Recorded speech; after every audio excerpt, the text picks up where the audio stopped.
Alrighty, what is up, fight fans? You are tuning into Pure Fight Radio once again. We are back in your life, me and my good friend Manny David, and we are here once again this week to talk some fights. And go ahead and say what's up to the young fight fans out there, Manny. What's up, guys? Manny David here on Pure Fight Radio, back again with my good friend Brent Cristelli. Thanks again for joining me, bro. And you guys can catch me on youtube.com/Cascade Sense if you feel like it, as well as at the Manny David on Instagram, that kind of stuff, blah, blah, blah, blah, blah. But we do have some really cool fights to talk about. Of course, UFC on Fox, Johnson versus Reis took place on the 15th. And before that, we had Bellator 177, Dantas versus Higo, which we'll get to in a bit. What we might as well discuss the main stuff from the UFC on Fox card. Of course, Demetrious Johnson submitting a jiu-jitsu instructor in the third round in the main event. What were your thoughts on Johnson versus Reis? We basically predicted the fight to go the way it did up until the submission. I don't think me or you saw the submission coming. I think did you have Demetrious by decision, or did you have him by late TKO?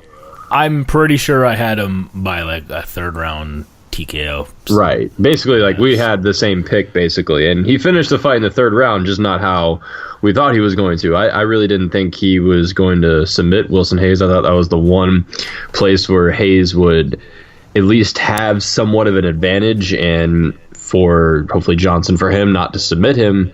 With that being said, Wilson Reis was outclassed from the get-go. Demetrious Johnson is incredible. He's just tied Anderson Silva for the most consecutive title defenses ever in UFC history. So congrats to Mighty Mouse. He's amazing. I would, at this point, we had the pound for pound video a little while ago. I would, after seeing him just continuously dominate his competition and seeing John Jones just kind of deteriorate because of being inactive, I would actually go ahead and give Demetrious Johnson the number one pound for pound spot at this point.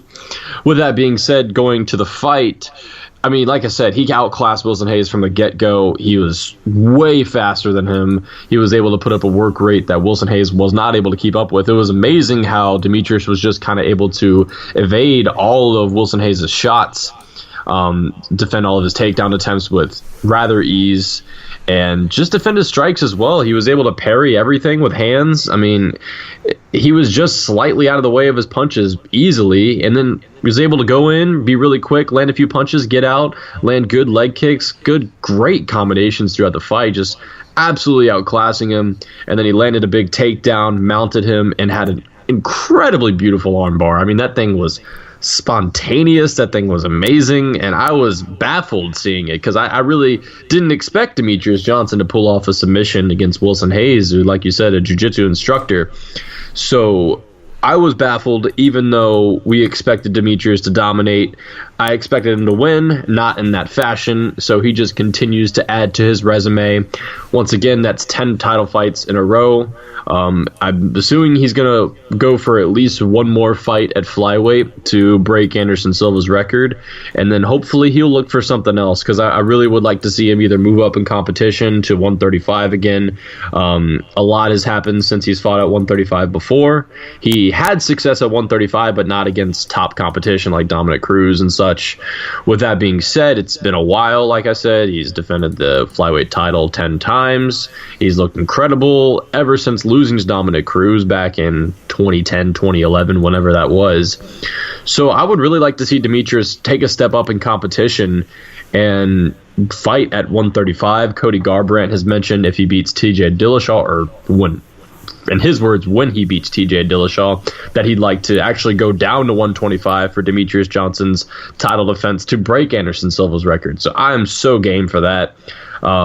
And I don't know what else to say about the guy. He's amazing. He's the best pound-for-pound fighter on the planet Earth right now, and he continues to amaze me with every single fight. I didn't think I was going to be blown away by this fight. I thought, okay, Demetrious is going to do his thing, and he somehow blew me away. So props to Mighty Mouse. I'm very excited to see him continue to compete. Okay, well, while I pretty much concur with your analysis of where he's at, and how he looked versus Mr. Wilson Hayes.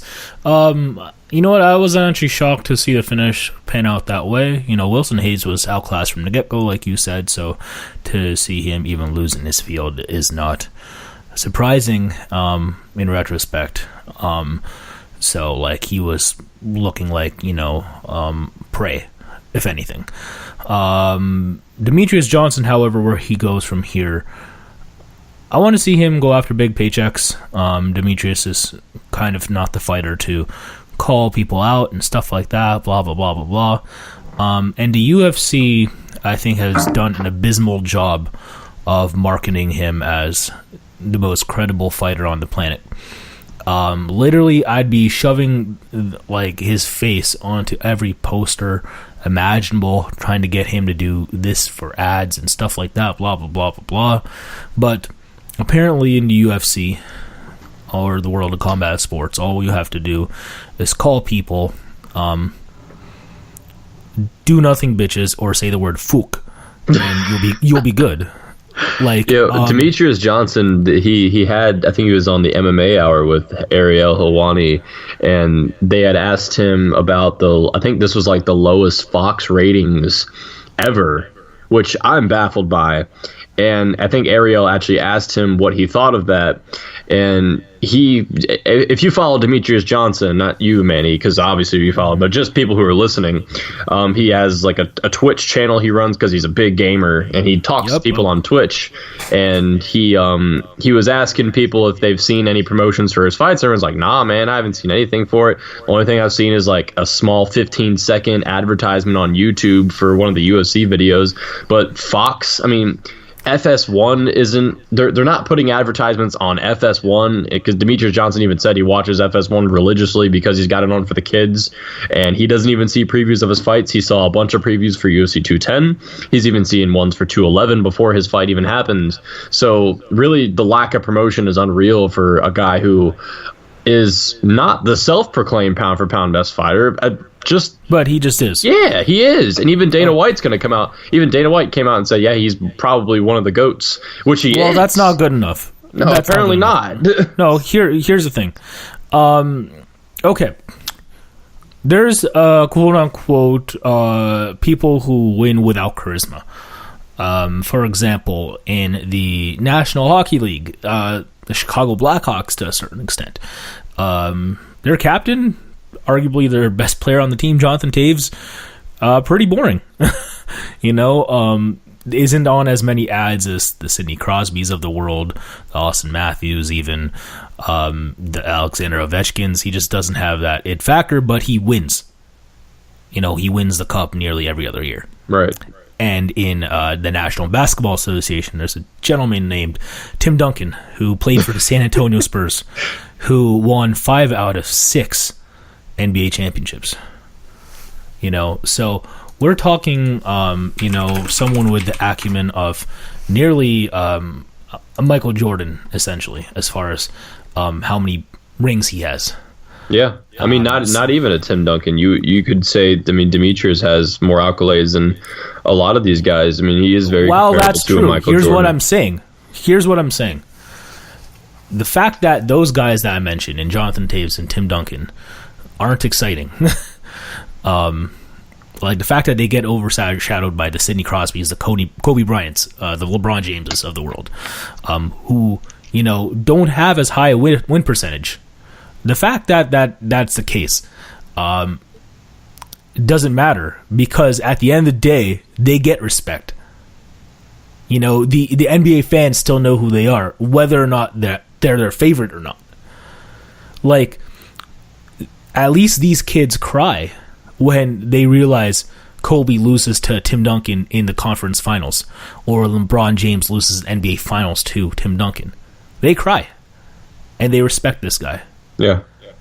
The key thing is that they're watching because at the end of the day, in those sports, winning matters more than anything at the end of the day.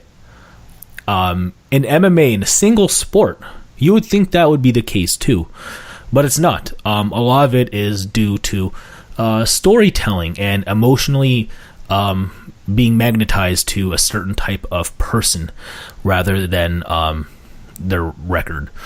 I think that's crass. It's not fair because, yes, I do believe that you should market yourself in a certain way that is super accessible. Although I think Demetrious kind of does that for me because I'm a gamer too, so I appeal to him. I mean, He appeals to me. But the thing is that, you have these larger-than-life personalities who are overshadowing him, who don't have as good a record. And I think the only kind of person who can supersede personalities like that is someone who's undefeated in the last 5 years. And that's him. Yeah. And the fact that they're not shoving this down everyone's throats is crazy. Like, I remember when Floyd Mayweather, when he was still super active, regardless of how much he popped off, and he didn't pop off as crazy until maybe the last 5 years of his full career, people were still looking out for this kid because he was undefeated. In boxing, like, if someone's undefeated, people are watching. You know why people are watching? Because people care about winning and losing. I'm not saying Demetrious is undefeated right now because he ain't. He had a loss versus Brad Pickett back in the day and Dominic Cruz.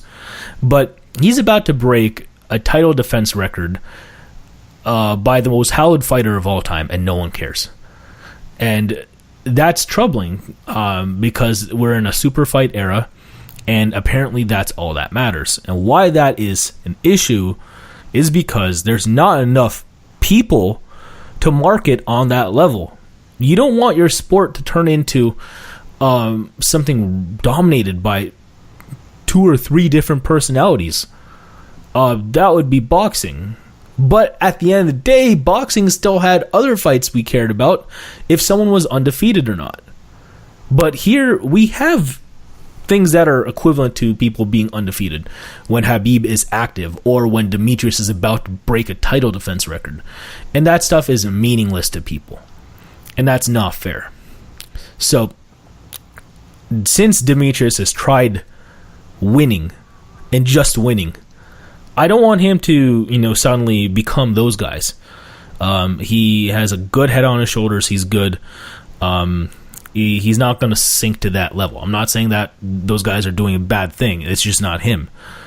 Here's what I'd rather see Demetrious Johnson do. Leave. If there's a promotion out there who's willing to pay him more money, get after it. Because now it's your time to make as much money as possible. Because your window of opportunity to make money in this sport is so small. You have guys like who are middle-aged who are still fighting right now, like Dan Henderson and shit. And you don't want to be that. You don't want to have to just do this at a level in 10 years that you're not accustomed to being at because you're used to being the best. So make as much money in your prime as possible. And if you can't do that in the UFC because no one cares about winning, do it elsewhere. Yeah, I agree with that. Really? So are we suddenly going to care about Cody Garbrandt too? Because this boy's winning too. This boy's undefeated, right? Yeah. Cody Garbrandt's like that dude, but for whatever reason, we don't even care about what he's doing either. Yeah. That's what I'm saying. It's not just Demetrious, but it's just the culture right now. It's seriously, if it's not McGregor or Rousey, or when Cormier somewhat pops off, or when, or when Bisping St-Pierre is going to happen, or like, Nate no one Diaz, gives a shit. McGregor. You can make an argument Diaz's popularity came. The majority of it did come when he fought McGregor. Obviously, Diaz had a popularity within the MMA culture and people who follow MMA, but his popularity went through the roof when he beat McGregor. Yeah, and he has McGregor to thank for that. But literally, is that what the sport has come to? We are reliant on seeing, 5 or 6 different guys tops. Yeah, I guess based on personality to get views. It sucks. A part of me, kind of like seeing that, thuggery and that savagery, because it's funny. But for the well-being of the sport and for the word sport itself, it's not a sport. This is literally sports entertainment, to be frank, because it is a popularity in a story time contest, apparently. So I don't know about you, but I'm good. I'd rather see some other shit, which is, winning. I don't know. I was kind of cool with, who was the best between Silva and St-Pierre when people were like trying to debate that shit and people gave a shit.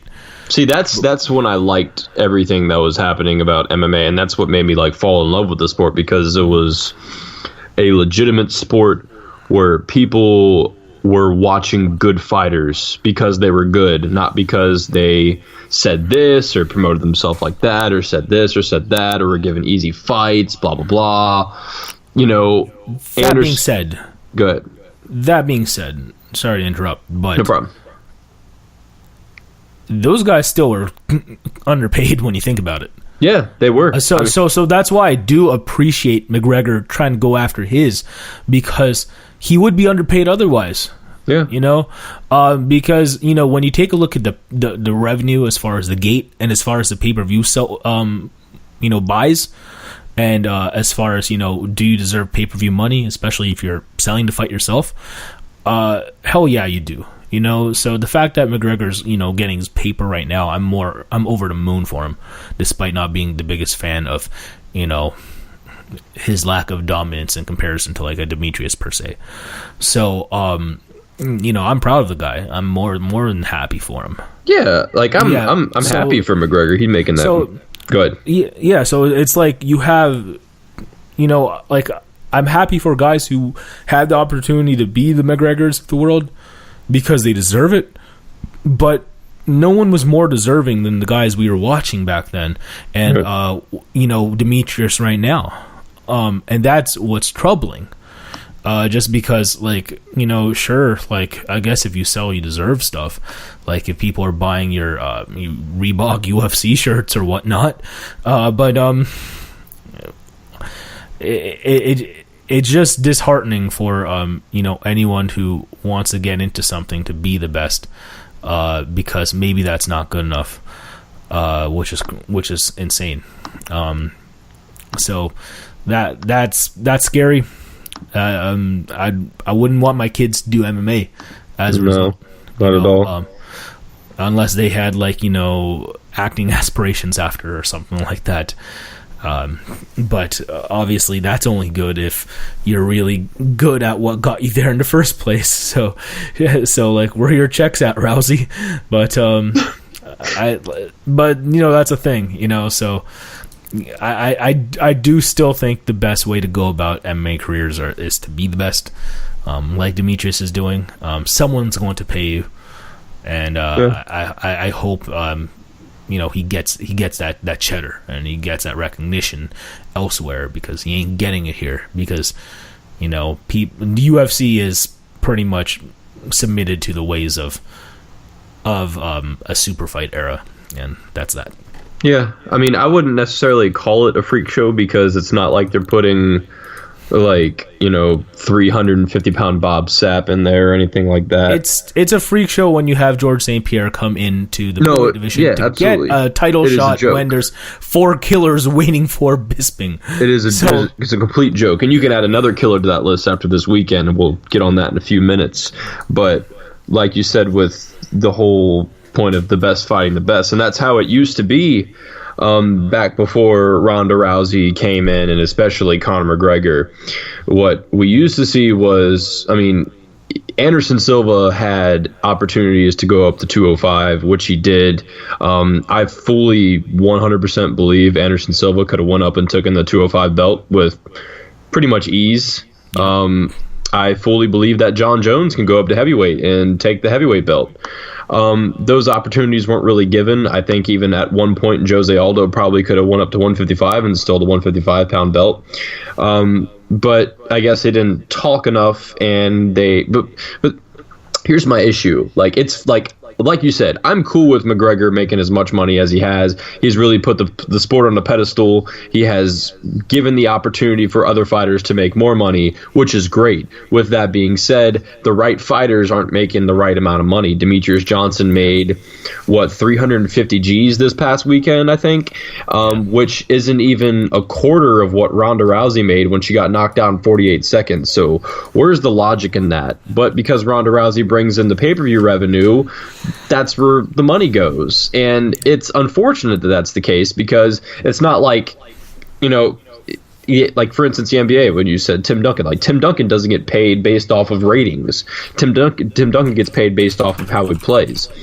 And unfortunately, the UFC isn't like that, because it is a different business. They do go through pay-per-views.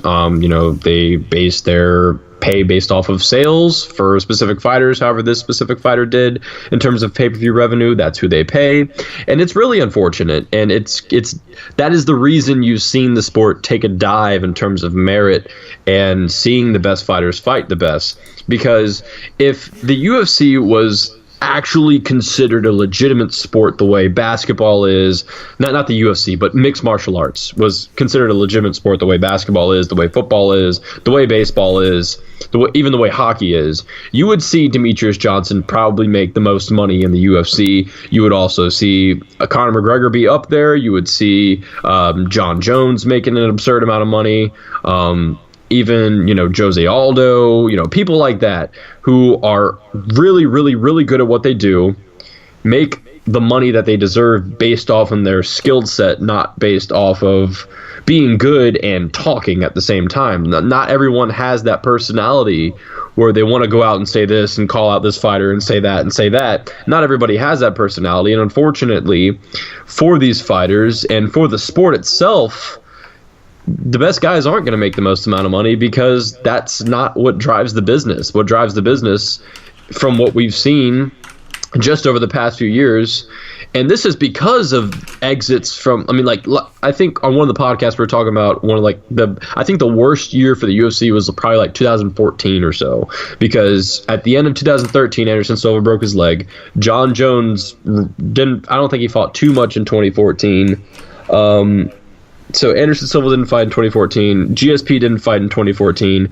John Jones and Ronda Rousey were really their only stars in 2014, and that was before Rousey really took off. So that's where you started seeing these, worst pay-per-view revenues, and then Conor McGregor comes out of the blue, and he's talking this, talking that. He gains all his popularity, and now all these fighters are kind of following in that route, which I do like. I do like seeing fighters go that route, because they understand what they have to do to make money. And so they're going to go that route to make money now. It shouldn't have to be that way. No, I completely agree. Yeah. It shouldn't have to be that way. And I think that's ultimately the conclusion we've come to. And I think anyone who has followed the sport since we has should agree. And I think they do agree.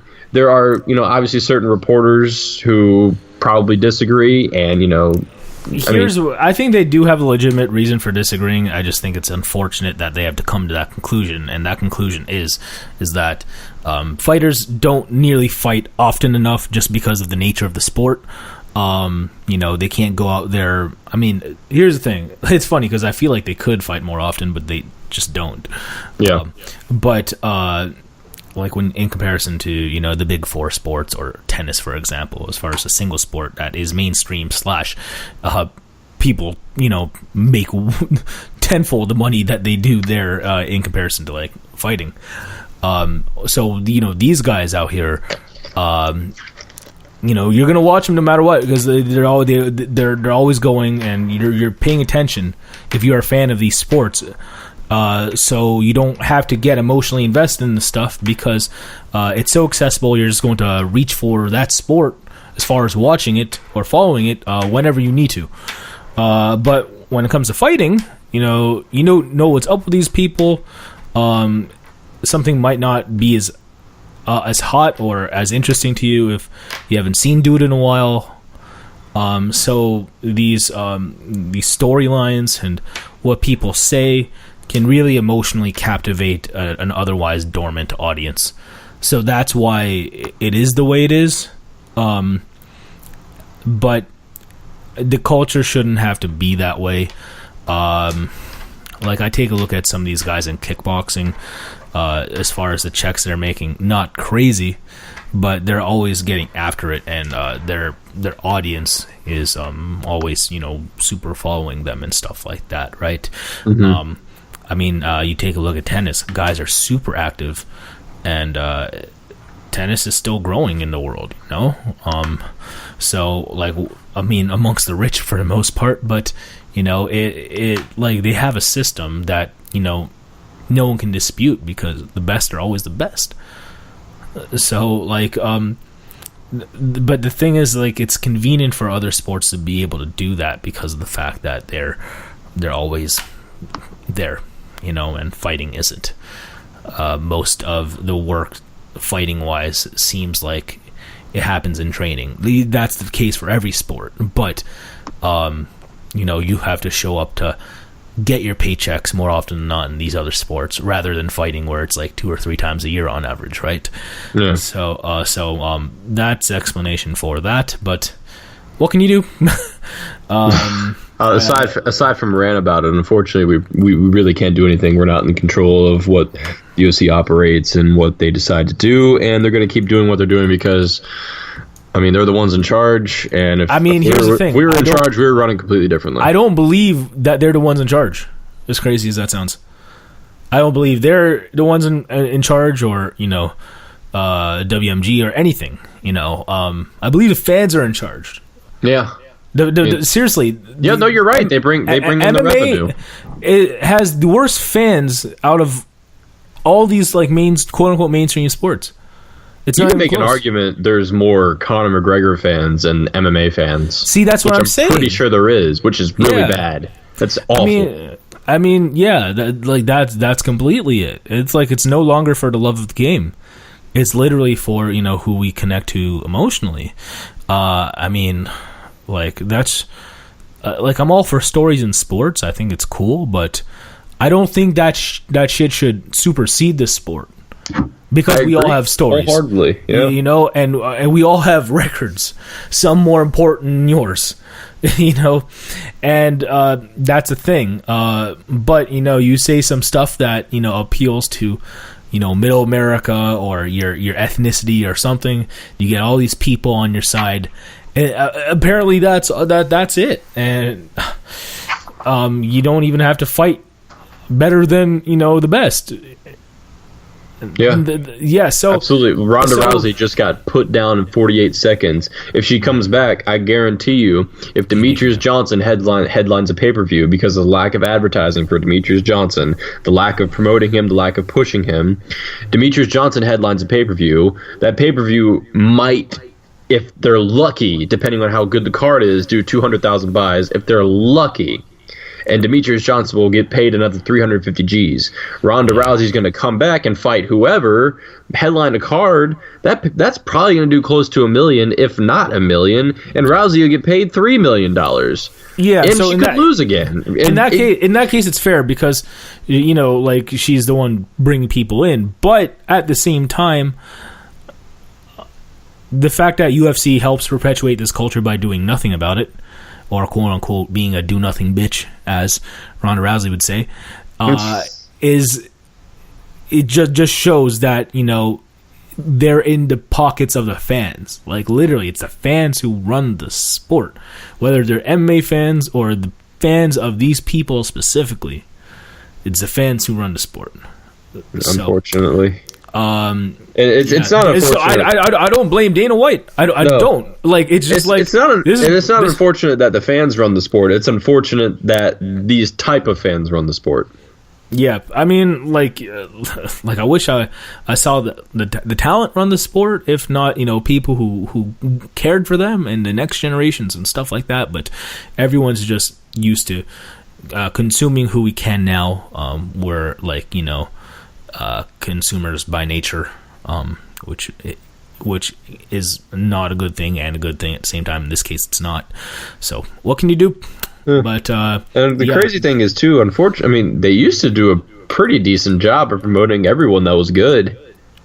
Yeah, but why do that if you're gonna make a ton of money off of one guy or two people, and the fans are happy? The majority of the mainstream fans are happy. So like, that's it. The UFC's always wanted to take it mainstream, and we've always wanted it to be mainstream. We just didn't have the foresight to see that it would be dominated not by winners. That's it. Yeah. Or the best of winners per se. Yes. So that's that. Anyway, we might as well move on to the rest of the main card because it was dope. It was. So Rose Namajunas versus Michelle Waterson, and arguably a title eliminator. Yeah, you know what? Rose looked pretty sick. Like, she's better at just about the facets that do matter in here. Michelle Waterson, she could have wrestle-fitched to a certain extent, but she's not the greatest at that even. So, like, Rose literally put her down with that kick, right? Oh, yeah. And pretty much, on the mat, she was the more aggressive, positional and submission grappler. So, of course, that happened.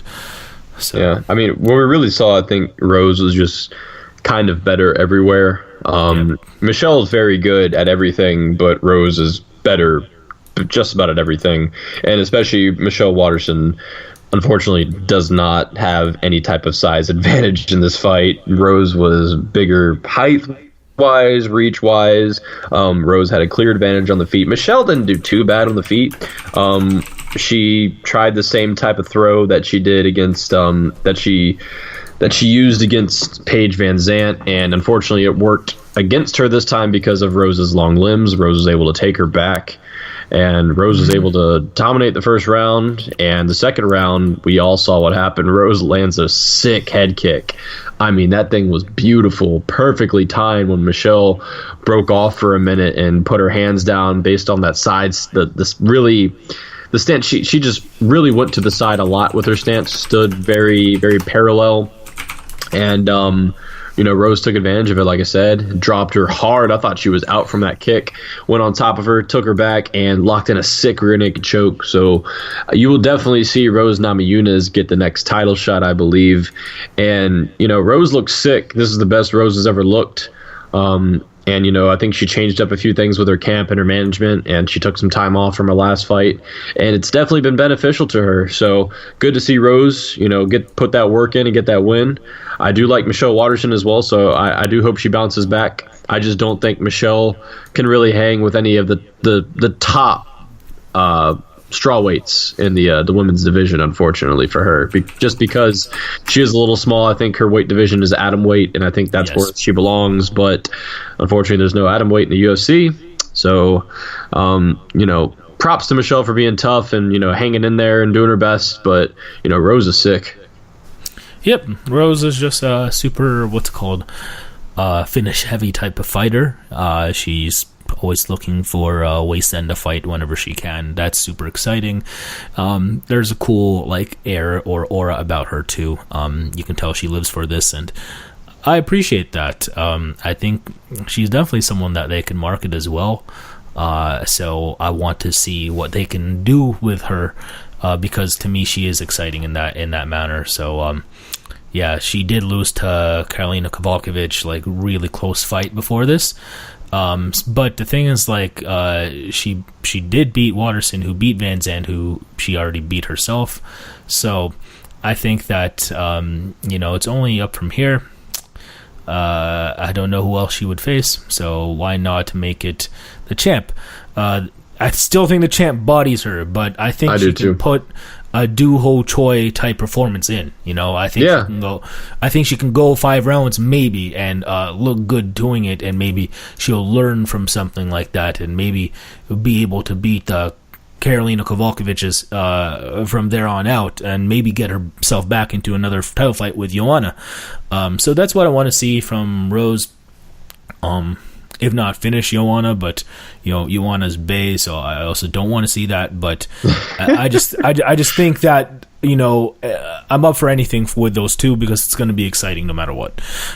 So I look forward to seeing that on a Warsaw card or something like that. Something like that. And there's a small amount of beef brewing up between Rose and Joanna as well, I think. So that would be good for promotion and marketing. I think Joanna's dope like that. I think she's pretty. She ain't scared. She fights exciting. She's definitely dominant. And she speaks some English, so no, she speaks near perfect English. Yeah, Rose is not Rose. Rose is marketable too, but Joanna is very marketable, and I think they're gonna start to try to take advantage of that. I mean, they put her on the 205 card. They're having her as a co-main event at UFC 211, which is also a huge card. Yeah. So they're trying to, in a certain method, promote her. All it takes is like one, Sports Illustrated The Body issue to blow her up. Something like that. Yeah, that and like a couple badass finishes, or one badass finish, right? That's what she does need. She's a savage fighter, yes, but she doesn't have the memorable moments yet in fights. So hopefully she has that, Hall of Fame highlight reel. I agree. She'll get it. She will. If people had the attention span to watch Joanna over a long period, they would see how sick she is. But because of the Twitterverse and social media and how people want everything instantaneously, they just want to see knockouts. They don't want to see a whole 25-minute fight more than one time. So, unfortunately for Joanna, she has that playing against her, where Ronda Rousey was able to kind of finish girls in seconds. And Ronda, bring judo back into the fold, and the fact that she is American and marketable, and that all-American type, that helped her, of course, especially here in the West. But real talk, it can be done with a fighter like this. And I think the fact that she's she is that savage as far as her fighting style. If people would give her a chance, that's the thing. I mean, she has Demetrious Johnson syndrome at this point, but she does. We'll see. Anyway, middleweight bout. We were talking about that other killer in the division now. Yeah. Jacare Souza went down versus Robert Whittaker, and we didn't see this coming at all. I did see it coming, because I told you, I thought Jacare's hands are trash. They definitely proved to be. I said they're okay. Yeah. At best. And I'm like, if he doesn't get this down on the ground, he's losing this fight. I don't think I said that because I didn't think he was not going to get it to the ground. Yeah. I thought it was without touching, he'll figure it away. Yeah, I thought we both had, Jacare, easily was going to be able to get Whittaker down in the first or second round and be able to submit him. I think we all kind of thought that, the way Jacare has been rolling recently. Mm-hmm. And he had a lot of trouble getting him down. Robert Whittaker looked outstanding in the fight. And we definitely got a new killer at middleweight. It's funny. I always found Whittaker to be, kind of undersized for middleweight, just because I saw him at welterweight and he never looked that big as well. But I realized that, Whittaker, he even has a decent, reach and stuff. And he has, Maori and Samoan roots, so he's naturally going to have a bigger skeletal structure, right? So I guess I just didn't give him a chance to see his physique fill up, because he looked like a natural middleweight in there versus a big guy like Jacare. He did. So he just looked faster and quicker the whole time. Obviously, he was more technical on the feet, and he's very, very quick. And I thought I never thought Jacare was super quick by any means, but I thought he was up to speed with all the other middleweights. But against Robert Whittaker, he just looked like an old man in there. Yeah, that's the thing. Whittaker has the speed advantage against most of these other middleweight guys. So, but Whittaker looked, extra fast. I don't know if it was because it was against Jacare or what. Jacare's a fairly slow fighter, but he doesn't look like he's, getting flashed out because of how dominant he is once he gets you to the ground, which is almost always. Yeah. So when you watch Whittaker come in there, be reliant on his speed, being that he's kind of in between natural welterweight and middleweight, it was just interesting to see that worked, and it did. So I loved it. I'm he made a fan out of me with this fight. Never really took his 6-fight win streak seriously until this, because none of those guys are top 15 guys to me. Maybe Uriah Hall, not really. He just got lucky once versus Gegard Mousasi. But real talk, like looking back at that Jacare fight, that was some scary shit. I can definitely see him going up against a killer. I'd love to see him mix it up with Luke Rockhold.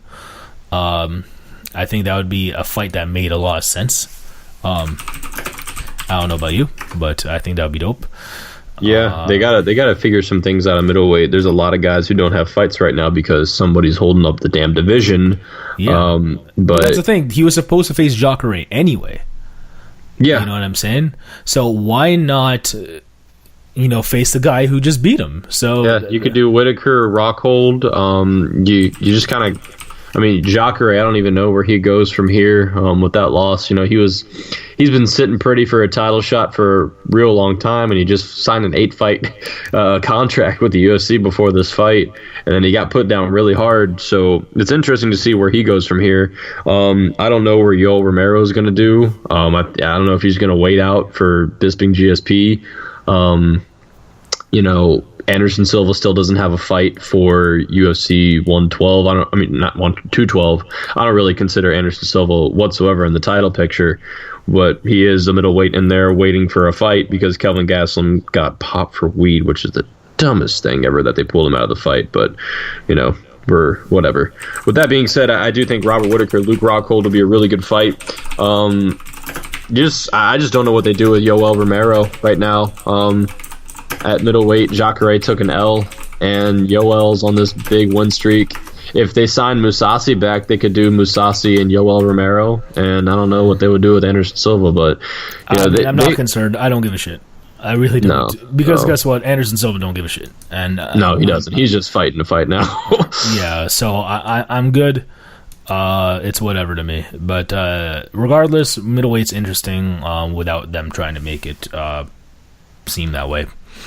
Yeah, very interesting. There's a lot of killers right now. I mean, multiple killers, and whenever they get their hands on Bisping, it's over for him. True, without a doubt. Real killers, but we'll see. Featherweight bout: Renato Moicano versus Jeremy Stephens. Jeremy Stephens took an L there. I think they're hoping for a Stephens or Moicano finish because both those guys are, crazy with the hands and stuff, right? So, I really thought that we were going to see maybe a Moicano submission, something like that, if it was going to hit the ground, because last time I checked, Jeremy Stephens, while being from Alliance MMA, doesn't really grapple.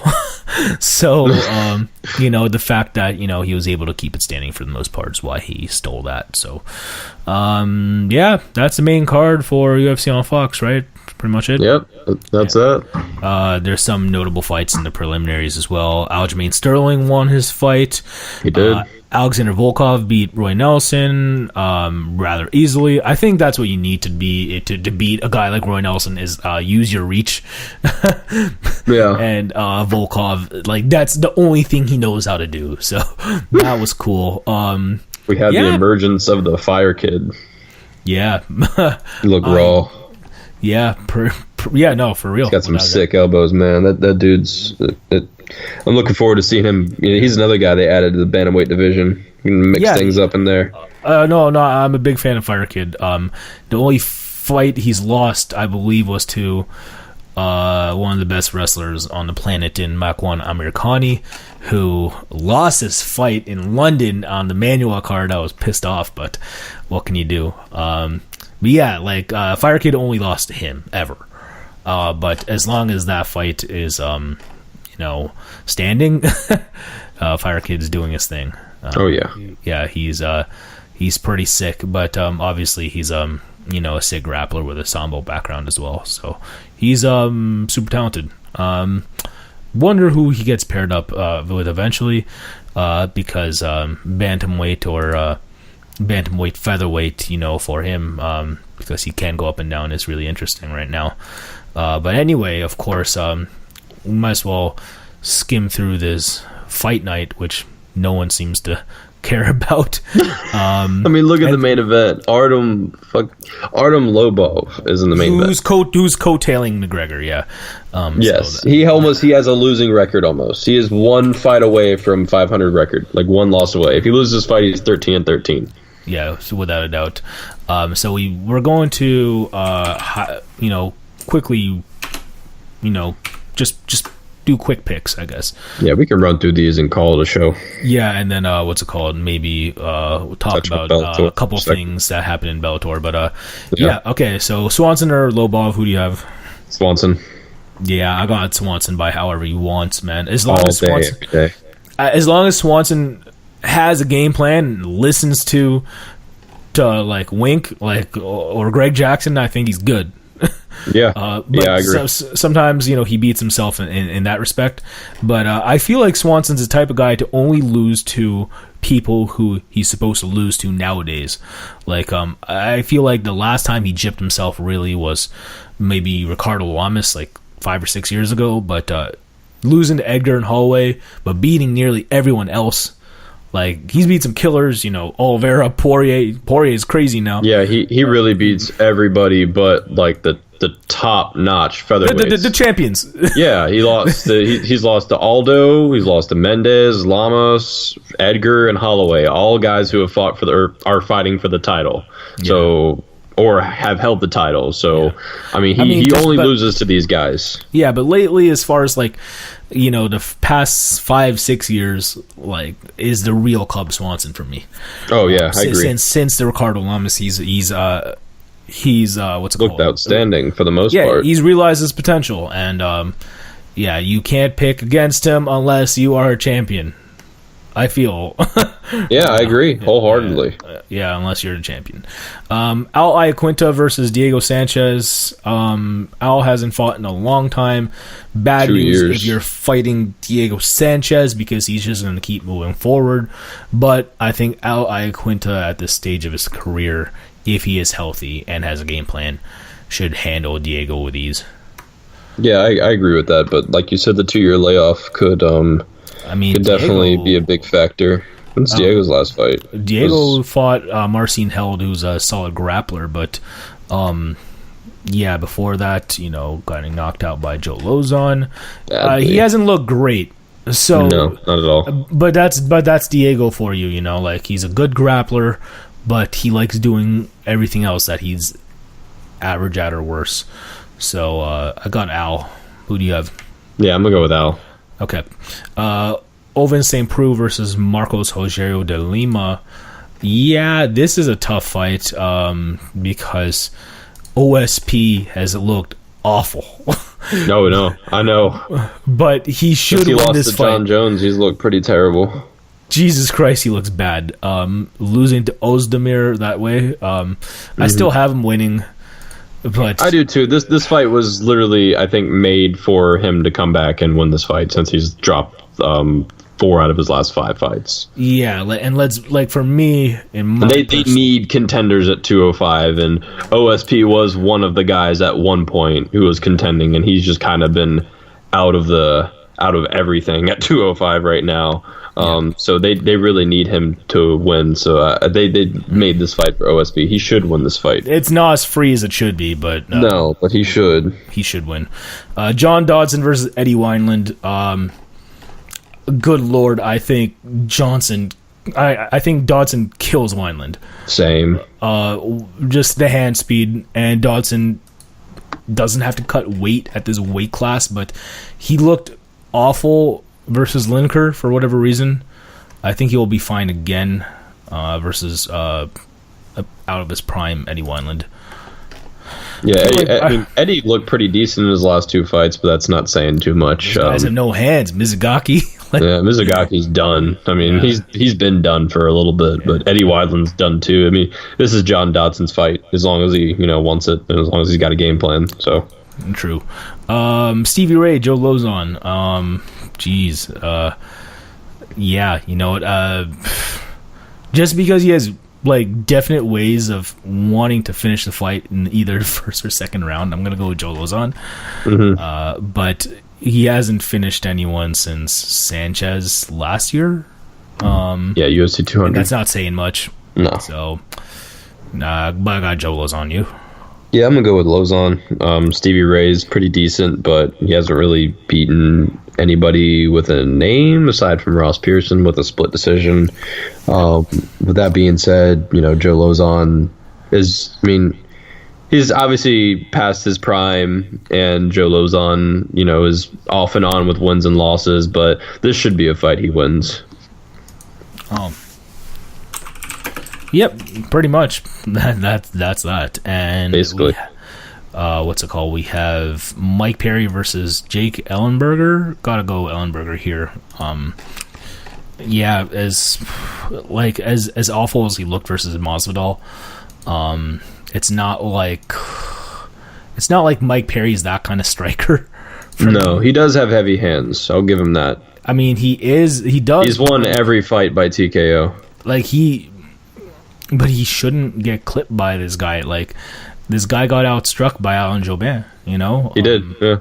So, and Alan Jobin, is solid, don't get me wrong. Yeah. But, and he is a kickboxer himself who has a jiu-jitsu background, but I don't see why Ellenberger can't take this dude down if he felt like it. Yeah, I would. I'm actually gonna go on a limb and pick Mike Perry just because, Ellenberger has just looked awful recently. Aside from a win against Matt Brown, he's looked awful. He beat an over-the-hill Josh Koscheck. He's losing to good guys, don't get me wrong, but he just hasn't looked good at all, and he's getting TKO'd pretty hard, and that's not good news against a guy like Mike Perry. So, Mike Perry's not great by any means necessary, but he's got heavy hands. He's got heavy strikes. So I do think he's going to give Ellenberger some trouble. I'm actually going to go with Mike Perry with a TKO. Okay, that's fair. I'm going to say Ellenberger gets done for the sake of MMA math, which is awful. Just do not trust MMA math. What are you doing? It's just come on, if you can be Matt Brown, come on. He should win this fight, but it's Ellenberger, so who knows? But yeah, and of course in Bellator, which we're kind of rewinding now. If you guys haven't seen the Raymond Daniels knockout, wow, double spinning back kicks. Please watch it.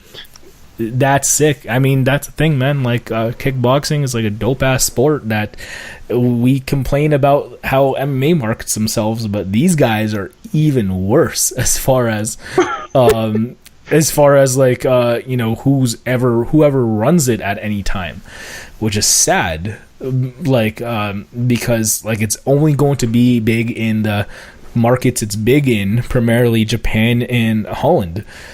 So, I feel it's a sport that's easy to follow, way easier to follow than most sports, and it's exciting, and there are personalities there. So I'm just trying to figure out what gives.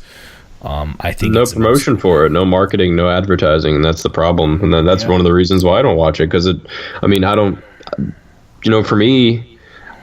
I from what I've seen, I think kickboxing is awesome. Whenever I watch it, it's always entertaining. So I don't see a reason why I shouldn't go out of my way to watch it. But just the lack of promotion, the lack of knowing these kickboxers, and the lack of these organizations promoting these big guys with the big names in kickboxing, that stems it for me. Why I don't really pay too much attention to it, unfortunately. If you're in the West, it sucks. Yeah. So. Yeah.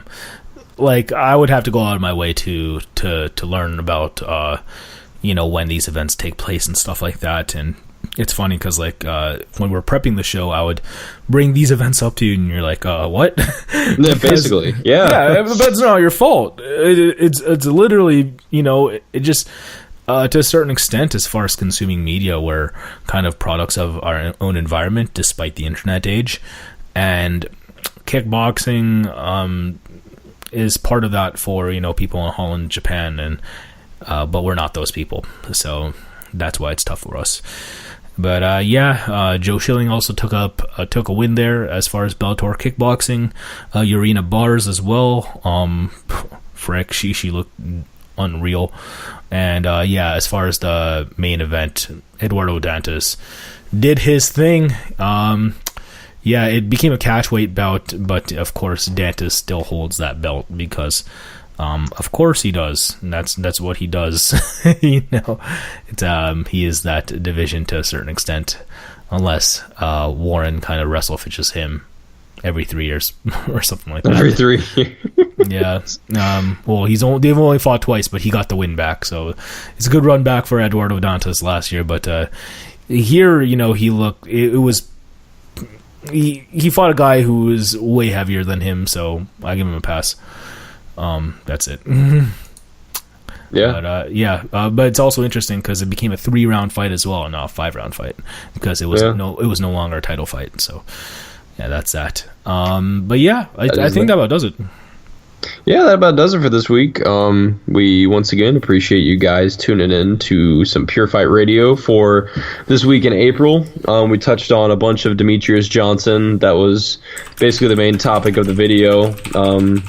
There's not too much MMA happening right now, aside from this pretty, mediocre card happening this weekend with Artem Lobov headlining once again, which I'm still pretty baffled by it. I think me and Manny are still baffled. I am not enthused at all by it. I mean, I'm excited. Cub Swanson's dope. I will enjoy watching Cub, and there's some pretty decent fights on there. But you got to get me excited about a main event, man. I'm not excited about this main event at all. Yeah, no, fair play. That's that. I mean, I'm excited for the fact that it's a good fight. It's just the fact that it's the main event is not good enough for us, I think, is what we're saying. I completely agree. They got to do... I know it's an FS1 card, I think, yeah. But with that being said, you got to give somebody. Come on. We're still not used to saturation of MMA. That's true. Yeah, that's true. Well. After this, we're going to have a little break from big-time mixed martial arts for a few weeks. So, we'll try to come up. We're going to obviously have our recap next week for UFC Nashville, which is headlined once again by Cub Swanson and Artem Lobov. We'll have something. We'll have something. We'll recap that card, and we'll have a couple topic videos for you guys for the next couple weeks before UFC 211 hits us. So we're looking forward to UFC 211 in a few weeks. Bellator 180 NYC is happening soon as well, and hopefully we should get some good title fights announced for July. And we're looking forward to UFC 212 happening in a couple months as well. So we got a lot of MMA on the horizon, and we will be sure to have some awesome content in the next couple weeks. So we really do appreciate you guys tuning in. So Manny, go ahead and plug your channels. I'll plug my social media outlets, and we'll get the hell out of here. Yeah, actually, go for it. Go for it. Oh, okay. So you can go ahead and find me at Twitter, of course, at bcristelli11. Also on Instagram at bcristelli11. You can also friend me on Facebook if you want. I'll probably won't accept it, though, unless I know who you are. So I don't know why I even asked you. Anyway, you can also find me at youtube.com/bcmvp11. Please follow our Twitter account at Pure Fight Radio. This coming week, I'm going to make a Facebook page for us. I'm also probably going to make an Instagram account for us as well. Please subscribe to our YouTube channel. You are watching this right now, so give us a like. We would really appreciate it if you could like the video. It helps us out a lot. And definitely subscribe to us. We will provide content each and every week, and we hope you guys enjoy our content. And now it's your turn, Manny. Yeah, at the Manny David, Instagram and Twitter. You can find me on YouTube and Facebook, Cascade Scents, where I post fragrance-related material. That's pretty much it. Can't wait to get back to you guys next week, and until then, enjoy UFC Nashville, and we'll see you soon. Alrighty, guys, we'll see you soon. We'll get on out of here. You have a great night. We appreciate you tuning in. Thank you. Take care, guys. Peace.